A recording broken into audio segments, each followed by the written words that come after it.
While Pennsylvania Station in Manhattan has changed very little beneath the surface since it first opened in 1910, at street level, the transformation of New York's intercity terminal has been both dramatic and heartbreaking, as in order to save costs during its ailing final years, the Pennsylvania Railroad sacrificed perhaps its most iconic architectural feat.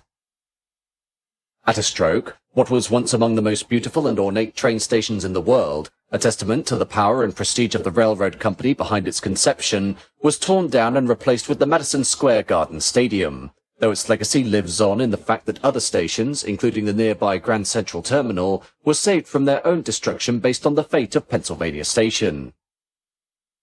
Prior to the creation of the various tunnels and bridges that now span the Hudson River, Manhattan Island was connected to New Jersey and destinations south of the city by a series of ferryboats, the first of which was established in July 1764, when America was still the 13 colonies of the British Empire. This natural obstacle meaning that access to New York was a slow and difficult task, and could easily be hampered by weather conditions or currents on the river.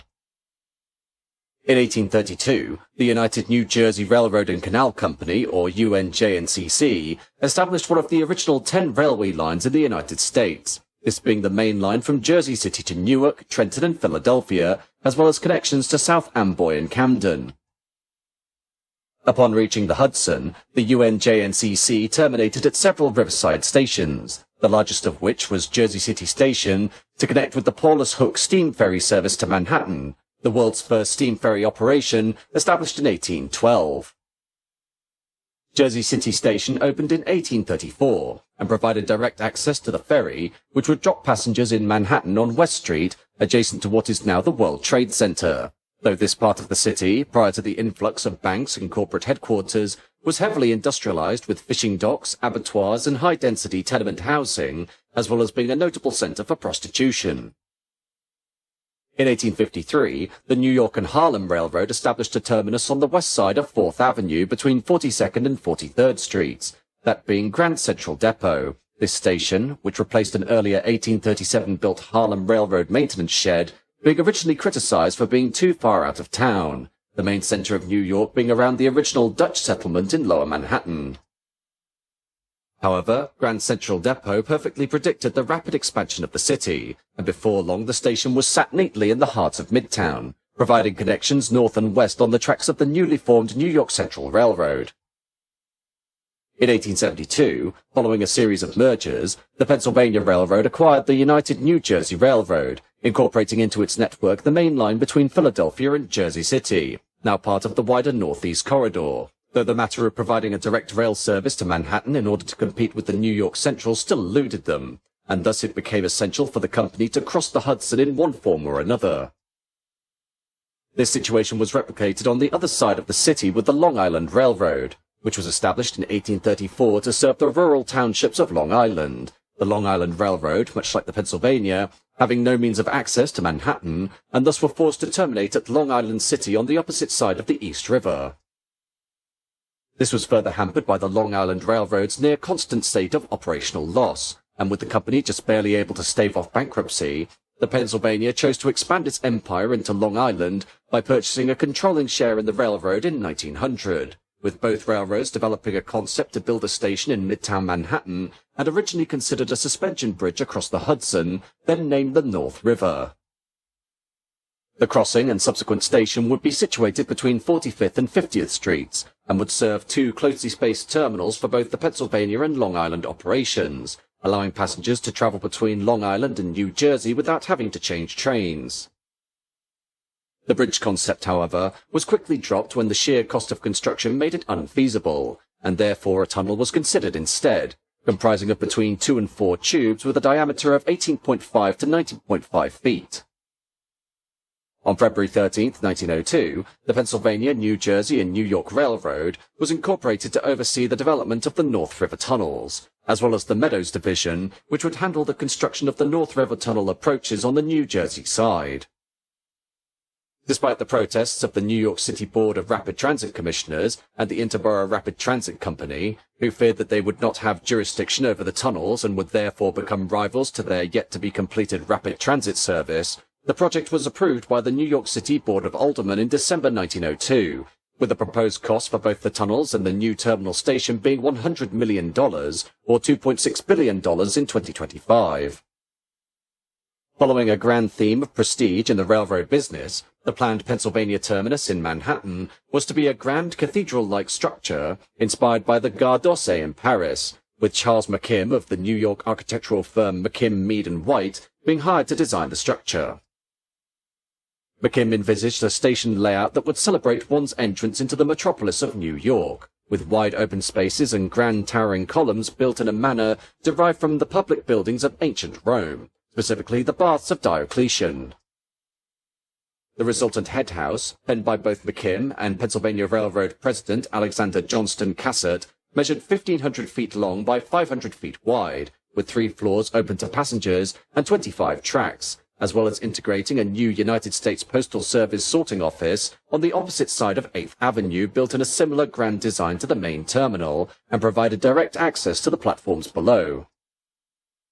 In addition to the station and tunnels, a new train storage yard called Sunnyside Yard would be constructed in Queens for use by both the Pennsylvania Railroad and the Long Island Railroad, and used to maintain and assemble trains prior to passing beneath the East River on their way to form services at the terminal. The construction of the Pennsylvania's route through Manhattan will comprise of 3 sections: the tunneled sections beneath the Hudson and East Rivers, the subsurface train station with ornate terminal buildings and adjacent yards, and a looping railway that would cut through the suburbs of Queen on Long Island before crossing back into Manhattan at the narrowest point of the East River at the Hell Gate, and then crossing the Harlem River at the top end of the island before traveling north through the Bronx and onward towards New Haven and Boston. The latter extension north of New York came about when the New York, New Haven and Hartford Railroad, better known as the New Haven Railroad, applied for and received a franchise to operate trains from the northeast of New York to Penn Station via a new cord that would be built over the East River that connected with the existing New York to Boston main line from Grand Central Depot. Construction of the station began in late 1901, following the purchase of land on a site between 7th and 9th Avenues and 31st and 33rd Streets known as the Tenderloin District. This district comprised largely of high-density housing, and thus the land value of the area was much lower, but meant that thousands of residents, mainly from poor African-American communities, had to be evicted, and a 4-block area including approximately 250 structures was leveled.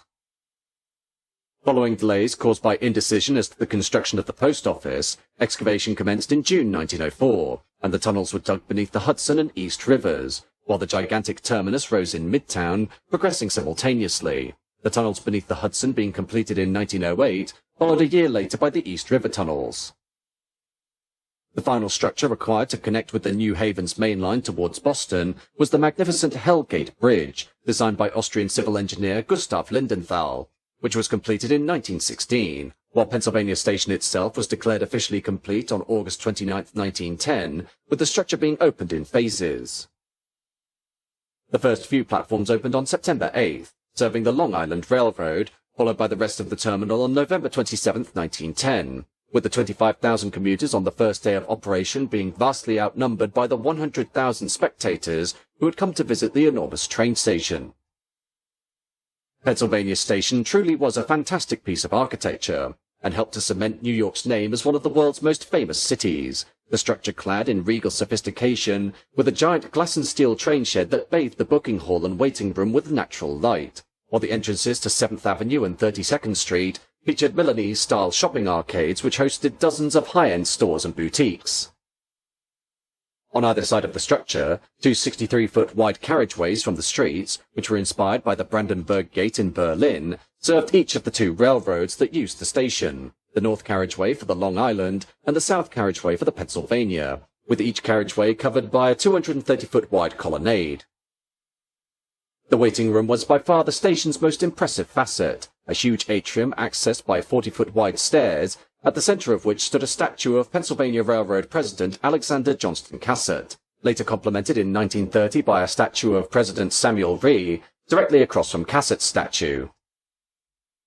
Finally, in January 1919, the station was presented with its own dedicated hotel, as in common with many major terminals in the USA, called the Hotel Pennsylvania, located on the other side of 7th Avenue. The hotel, designed also by McKim, Mead & White, originally housing 2,200 rooms, though following the COVID-19 pandemic, the hotel was closed in April 2020 and demolished to make room for a new skyscraper. In terms of functionality, Pennsylvania Station hosted 21 tracks and 11 platforms, and was capable of handling 144 trains per hour, while 1,000 trains were scheduled every weekday during its first year of operation. Of these, 600 trains were operated by the Long Island Railroad, working east through the suburbs of Brooklyn towards the affluent escapes of the Hamptons at the eastern end of Long Island, while the remaining 400 were intercity services provided by the New Haven and Pennsylvania, working north towards New Haven and Boston, and south to Newark, Philadelphia, Baltimore, and Washington, D.C.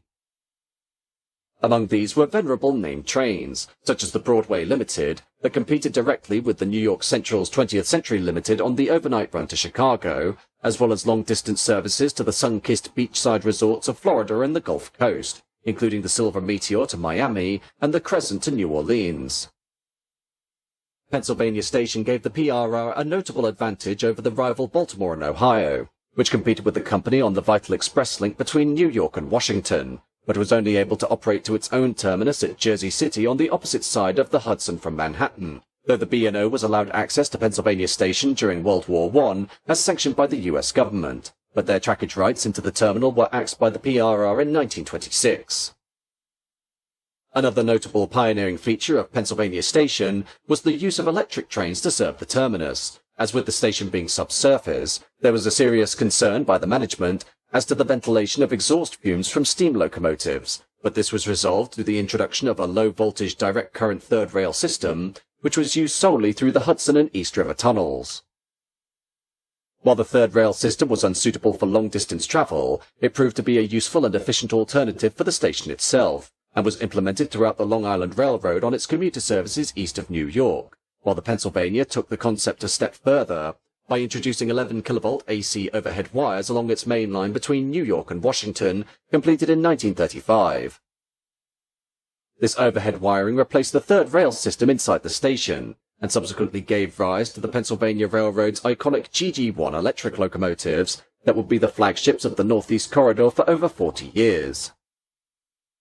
One of the less well-known features of Pennsylvania Station was that it hosted the original Greyhound bus terminal in Manhattan, opened in 1935, though the bus terminal was poorly maintained and fell quickly into decline, a haven for low-level criminals and the homeless, the Pennsylvania Station Greyhound terminal being closed in 1950 and replaced by the Port Authority bus terminal located 7 blocks north. Pennsylvania Station's peak year was in 1945, following America's victory over Japan, Italy, and Nazi Germany, with hundreds of thousands of people returning home after the conflict, and thus making the station the primary transfer point for those coming back from the European theatre, with 100 million passengers passing through in that year alone. Unlike many public buildings, Pennsylvania Station also had the distinction of being superbly maintained, with the Pennsylvania Railroad taking great pains to ensure that this icon of their architectural might remained pristine. Following the end of World War II, though, the railways were faced with a harrowing prospect, as after years of monopolizing both long and short-distance travel across the United States, new forms of transport were starting to emerge, thanks in part to the technological advances made during the war. For long-distance journeys, the development of faster and more reliable airliners, such as turboprops and jets, quickly ate away at the profits of America's many overnight transcontinental train services, while the growing influence of the car as a form of personal transportation, together with the construction of interstates and freeways as part of the 1956 Federal Aid Highway Act, saw the decimation of regional and commuter services. With railroads losing on all fronts, and passenger levels and profits tumbling year on year throughout the 1950s and 60s, the quality of the trains and services became unreliable and untidy, rapidly smearing the railroad with a decrepit reputation, while luxury name trains, such as the 20th Century Limited, were axed, and the glamour of riding the rails had truly lost its shine. The collapse of the American railroad network struck both the Pennsylvania and New Haven hard, as while the Pennsylvania scrambled for a merger, the New Haven fell sharply into chaos as its regional operations across Connecticut, Rhode Island, and Massachusetts were stolen by the car, eventually leading to its second bankruptcy in 1961. While the Pennsylvania Railroad could remain afloat thanks to coal contracts in Pennsylvania and Ohio, the company was weighed down by the very structures that had helped build its august status, Pennsylvania Station being highlighted as the biggest culprit, the cost for maintaining which having started to spiral as early as the 1930s, while the PRR was forced to cut back on general cleaning duties to save money wherever possible. As such, by the mid-1950s, the ornate pink granite exterior had become coated with grime, while the 7th Avenue flank of the station was sold for advertising space and was now smothered in billboards, the once ornate boutiques of the shopping arcade having been divided up to make room for additional low-end stores and restaurants, and in the main waiting room, a large portion of the floor space had been taken up by a new ticket office designed by Lester C. Tichy, known as the Clamshell. Essentially, the station had become a relic of a bygone era, and following the Pennsylvania Railroad's first ever year of operational loss in 1947, from which it wouldn't recover, the company optioned the air rights of Pennsylvania Station to real estate developer William Zeckendorf in 1954, who considered demolishing the station building in order to create the World Trade Center, a massive complex of financial skyscrapers. While the complex was to provide direct connections between its new office spaces and the trains below, the plan was cancelled in 1955, and what would eventually become the 7-building complex of the World Trade Center, complete with the iconic Twin Towers, would be sited on the west side of Lower Manhattan adjacent to the Hudson. In 1962, the Graham Page Automobile Company purchased the air rights for Pennsylvania Station from the Pennsylvania Railroad, and the company president, Irving M. Felt, proposed the development of the Madison Square Garden Sports and Office Complex. In exchange for the air rights, the Pennsylvania were allowed a brand new air-conditioned train station and a 25% stake in the Madison Square Garden Complex, consisting of a 28-story hotel, a 34-story office block, and a multi-use sports arena. This announcement sending shockwaves across the architectural world, and dozens of modern architects demanded preservation orders be placed on the ornate station building. While both the Pennsylvania and the city government argued that the terminus was far too expensive to maintain efficiently, its defenders stated that Pennsylvania Station was unique in regard to being both a fully functional public building and an architectural gem. In spite of public opposition, fueled largely by a campaign led by the New York Times, the Department of City Planning voted in January 1963 to start demolishing the station that summer, and on October 28th, the first bulldozers arrived to tear down the building. As sections of the station building were demolished, a giant steel deck was placed above the tracks and platforms in order to allow rail services to continue with only minor disruptions, and all that was required was to direct passengers around the demolition work through the use of plywood walls and barriers. Through incremental phases running from west to east, the Grand Station building was torn down, and the first girders of Madison Square Garden were installed, with only the lavish 7th Avenue entrance remaining by summer 1966. The new complex finally opening on February 11, 1968, bringing an end to the beauty that once was Pennsylvania Station. The demolition of Pennsylvania Station received international condemnation, with both the destruction of the ornate head house and the construction of the complex that replaced it being declared an architectural outrage, emphasized further when pictures appeared in the New York Times of the station's former sculptures now rotting in New Jersey landfills, although some were later rescued by New Jersey Conservation and Economic Development Commissioner Robert A. Rowe. In its death, though, came new life for other magnificent structures, none more so than its former rival at Grand Central Terminal, which, during 1968, had seen the Penn Central, formed through the merger of the collapsing New York Central, Pennsylvania and New Haven railroads, considered demolishing the iconic station building and replacing it with a 55-story skyscraper at the end of Park Avenue. In the face of Pennsylvania Station's demise, preservation groups were determined to ensure that Grand Central did not share the same fate, and demanded the enactment of a City Landmarks Preservation Order, and while Penn Central challenged the motion, the preservationists ultimately won out in 1978, saving one of New York's most visited and cherished historic buildings. As for Pennsylvania Station itself, while the original structure is mourned, plans had been mooted for decades as to a possible grand replacement that would employ the James A. Farley Post Office building, which remained in use after the main station building's demolition by the U.S. Post Office, and still exists in the same ornate design as the long-lost Pennsylvania Station. Since the 1990s, considerations were made that the structure could be bought from the Postal Service and converted for use as a train station, which ultimately came to a head in the form of the Moynihan Train Hall project, led by the late U.S. Senator Daniel Patrick Moynihan.